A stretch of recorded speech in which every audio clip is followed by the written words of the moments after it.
All right, welcome back to Sports Night. Time once again to welcome in our sports biz miss, Kristi Dosh. Kristi, of course, is an attorney. It's good to see you again.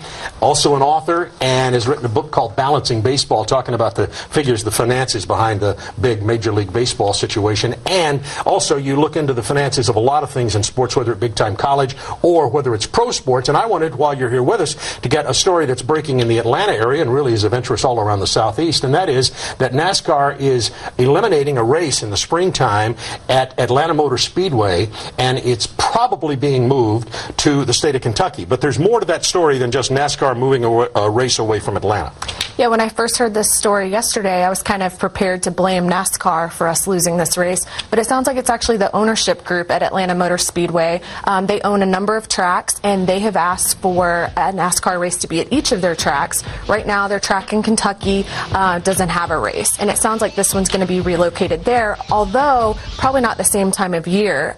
When Henry County residents heard about this, and really the state in general got upset, they cited cold weather as the reason for taking the spring race away from Atlanta. And in fact, the governor and the lieutenant governor went to NASCAR headquarters in Charlotte and tried to save the race.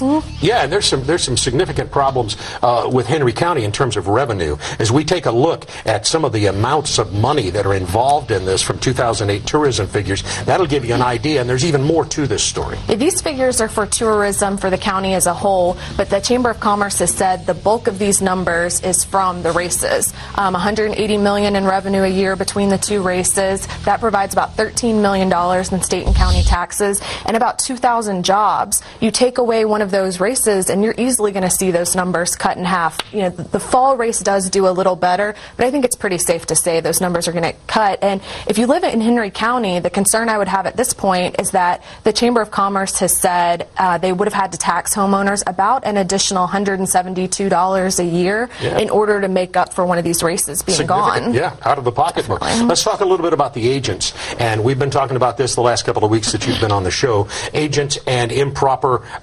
contact with college football players. And one of the things that I know that you have for us today is we want to show what kind of actions can be taken against these agents. And one of the first things we want to see here is the allowable suits. That means that suits can be filed under the Athlete Agent Acts. Explain this chart to us. Right. All but about 8 states have some sort of Athlete Agent Act. The majority of them have the Uniform Athlete Agent Act, so they're pretty similar. You'll see California is a little bit different. California allows a suit by the athlete, but they do not allow a suit against the athlete. The interesting thing is no school has filed a suit under the Athlete Agent Act, to my knowledge, and I think that's because it would open them up to all sorts of discovery requests. They would have to turn over documents, and it might be uncovered that they lacked institutional control, which is obviously what just happened at University of Southern California. I think that's why you don't see states filing these. But something interesting that happened today is the athletic director at North Carolina State said she will be mailing out a letter to all agents that are registered in the state of North Carolina and warning them that if they mess with her students, she will be filing suit. Oh, that's an interesting way to look at that. And let's also talk about the fact that there can be criminal and civil actions. And you got a chart there that tells us how they can do that. And explain how this could help control the agents, or is it even working at all? So there's 2 different kind of suits. What we just spoke about in terms of the school filing suit.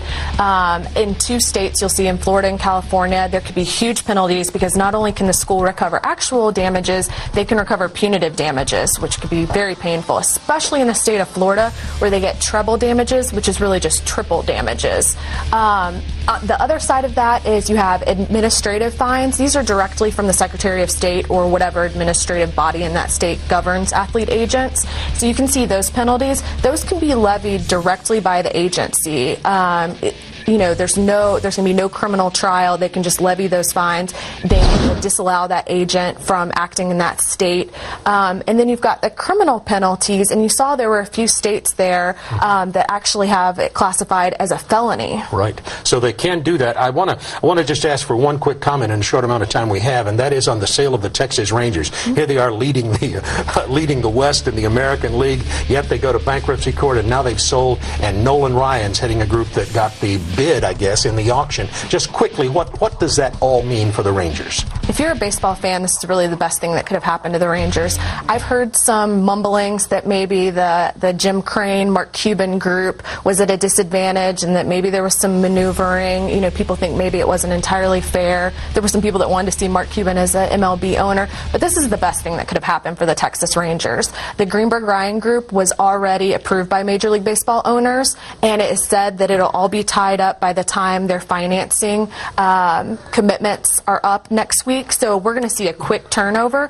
If it had been the Cuban Crane group or any other group for that matter, MLB had said it could be up to 3 months for them to approve the ownership group, and that would have affected the Rangers' ability to make some trades, make off-season signings. So this is the best thing that could have happened for the Rangers. All right, this is Kristi Dosh, our sports biz miss on SportsNite, and we'll see you next week when you come back, and we'll talk about some other issues that affect the finances of big-time sports. Thanks for having me. Kristi Dosh, and we'll be back in just a moment. More on SportsNite.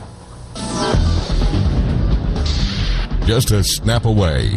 The guys of fall are gearing up for their favorite time of year. Get your football